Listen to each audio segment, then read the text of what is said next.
So I want to do a quick follow-up video to one that I did before, which was around why leader bikes are stupid. Despite owning them and despite loving them, I mean, they are a riot. But when it comes to having a street bike, I waffle back and forth over the years between a philosophy of I want as much power as I can possibly get because it's idiotic fun, right? When you twist the throttle on a modern leader bike, especially when it's been de-restricted and tuned and stuff, it just gives you insane amounts of power and stuff. But then there's like the more rational stuff. That's the 9-year-old, right? That's the inner 9-year-old that just giggles like an idiot when you twist the throttle on a leader bike. Then there's the adult, somewhat more mature side of me that's a little more rational. That says, how much can you realistically use? I know people say, well, you can't use a leader bike on the street. You can and you can't. You can't ride it as flat out as it can go. No, but every time you hit the throttle, you're using the power. If you're accelerating at 100% throttle, it is a different experience than riding a 600 and accelerating at full throttle. You're going to be just walking away from them. But as much as modern leader bikes are just incredibly fast, I pulled up just some of the bikes I've had over the years. I'm now on my 30th bike. My wife's had, I think she just bought her new Ducati's like her 10th. So we've had 40 bikes between us. So I think that's a pretty good sampling to have personal experience with. And so, almost all of them have been on the dyno and stuff. So when you look at leader bikes and people talk about how fast they are, but they're fast when you get up here, So I grabbed this kind of a sampling of bikes that I've had over the years that are, I think, in the sweet spot of what you can realistically use on the street. And even there, some of these are still kind of overkill. But if you're a big guy and you like savage acceleration, you like torque, you like being able to just twist the throttle and not have to, I'm on a 600, I'm only at 5,000 RPMs. I got to bang down 2 or 3 gears to get it up over 10,000 RPMs so that I have some kind of, strong acceleration. I do think that 600s are great, but you really have to, I almost think 600s aren't necessarily great for the road because, if you want strong acceleration everywhere, you have to kind of be on your game. Not that you need to be the most skilled rider, but you need to, be up in the RPM range. And so if you want to just goose it and go real quick on a 600, you got to keep the motor spun up, right? An R6 it's gutless. It's gutless power below 9,000 RPMs. I know the new one's a little better. You can gear them down, which a lot of people do to get that better acceleration. But you're typically not just rolling along at 12,000 RPMs on an R6, just cruising so that if you want to go fast or you need to accelerate for whatever reason, whether you're just roll racing with a buddy or you need to scoot around somebody, you're not rolling, you're probably going to be at 8,000 and you got to tap down a couple gears, then go. There's that delay and having the wherewithal to remember to do that. Whereas on the leader bikes or the bigger bikes, it doesn't matter. You got so much torque, just go. Just give it gas and it will go.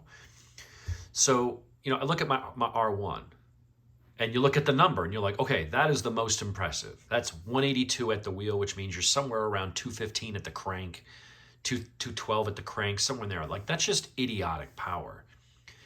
But when you look at it in your street range where you're typically cruising around, and if you were to just go, oh, I want to go, you just want to slam the gas without having to make sure you're in the proper gear. In this range in here, you'll notice that the R1, despite being this amazing cross-plane motor and unrestricted and all that, even though it's a leader bike and it's got crazy power, and it does have good torque. I mean, where's the torque down here? 77, almost 78 foot-pounds is nothing to sneeze at. But when you look at the horsepower in the mid-cruising range where you're typically, not winding it out, it's the weakest bike here. Now, yeah, it's losing to a Tuono 1100. That's also tuned and a pipe and stuff. And that bike is up here, in the mid-range. You're looking at 143 horsepower versus the red line, 132. So you're looking at an 11 horsepower difference. Back here down at, let's say, 7,000 RPMs, you're looking at 97 horsepower versus 87. So you're looking at anywhere from a 10 to 12 horsepower disadvantage. It's not until you get up here at 11,000 that basically the R1 catches up, and then it'll crush anything under here, right? But even looking down here in the mid-range and stuff like that, it's literally the weakest bike off the line. So starting here at 3,000, go to 4,000, where you're just barely starting to roll along. You're at 42 horsepower versus 52. The green one is 656. So that's actually the Ducati Monster. So the Ducati down here in that mid-range is what? Green is 77, red is 59. You're talking about, is that right? 70, so almost 80 horsepower, almost 59. Yeah, so you're talking about a 21 horsepower difference. Go up to 6,000 RPMs. All right, you're starting, you figure, you're starting to rev it up a little bit more, getting closer in your power band. You're only at 70 horsepower. The Monster 1200 is already at 92.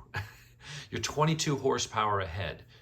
All of these bikes, we got a Tuono, we got a 2014 Monster 1200S, I've got a 2017 Speed Triple, and a 2010 Ducati Streetfighter. So even older bikes that are a decade older, at least in the case of the Ducati, are just spanking the R1 all over the place. And so when you're going to roll race with somebody or you're going to come off a turn, the R1 is still a little bit like a 600. It has so much more power than if you're comparing the R1 to the R6. But when you compare it to other street bikes, especially twins and triples and things like that just have gobs of torque, and we haven't even gotten into torque yet, the R1 just has it's such a deficit down low. As fast as it is, and it is scary fast, the other bikes in this range, in that cruising range, have got gobs more power. Anywhere from 10 horsepower up to 20 some odd horsepower. You got 87, so at 7,000 RPMs, you got 87 for the R1, almost 88, and you're pushing 101 and a half for the Tuono. It's just, it really is, it is idiotic, because in order to really get past these other bikes that you'd look at and go, yeah, they're fast bikes, they're torque monsters, but you go, the R1's so much faster. Is it? You've got to be up here. And up here, you're already over 90 miles an hour in first gear. You're already breaking every speed law in the country. And this is why a lot of times, while I'm enjoying the R1, I like the triples and I like the torquier bikes, especially twins. For a street bike, having all this usable grunt in this range is just amazing. You just hit the gas and it just goes. And the R1 will go, but it's not going to go faster than these other quote-unquote slower bikes. See, I'm doing air quotes.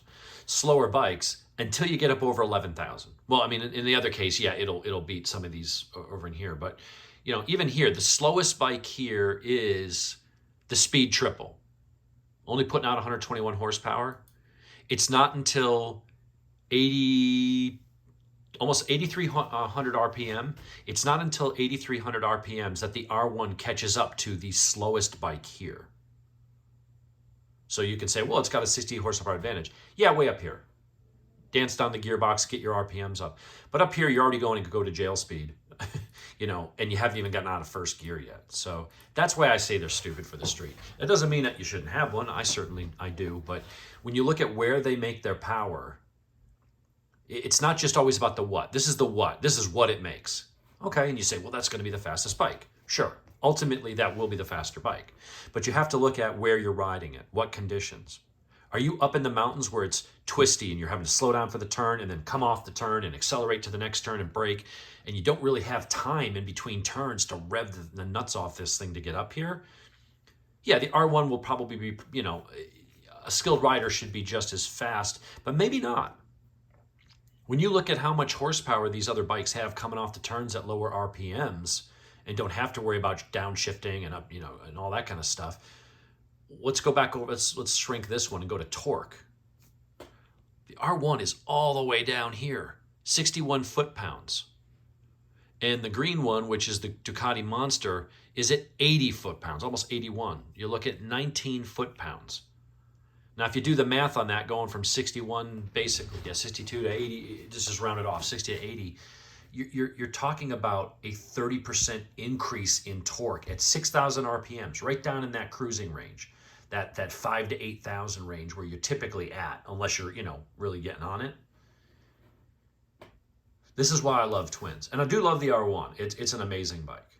But bikes like the Ducati 1198, bikes like the Monsters, bikes like the Streetfighters, the new Speed Triple, the 1200, which makes 180 horsepower at the crank, so it's probably realistically 150 horsepower at the wheel bike, which is stupid torque because it's a 1200 triple.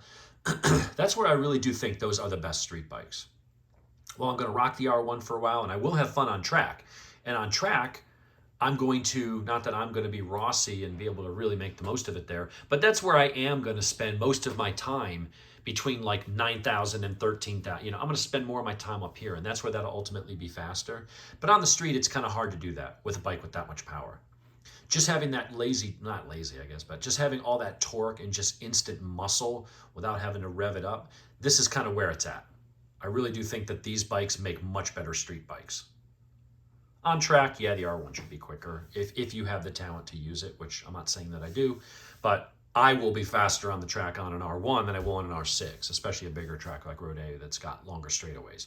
I'll just be able to make up more time on the straights. I'll have more grunt coming off the turns, So I would be faster on that particular bike.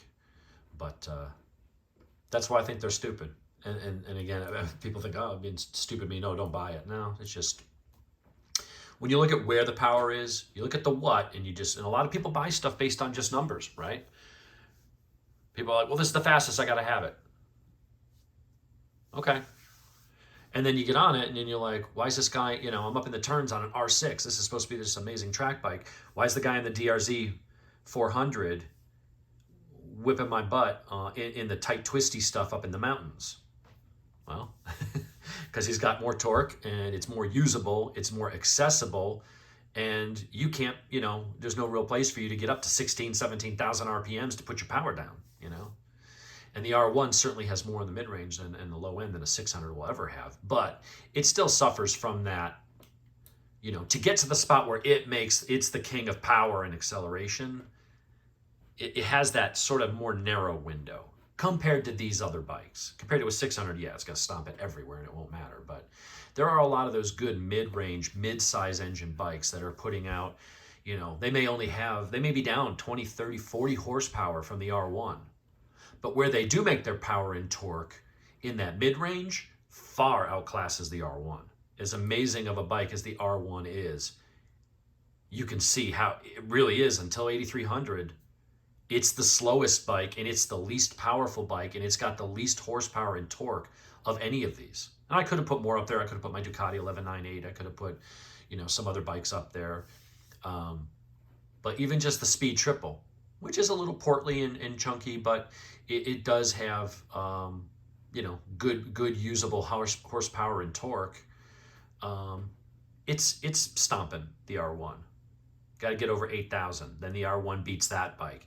And then it's not until 9,300 that it catches up to Mr. Green, which is the Streetfighter. And it doesn't Green is the Monster, 1,200.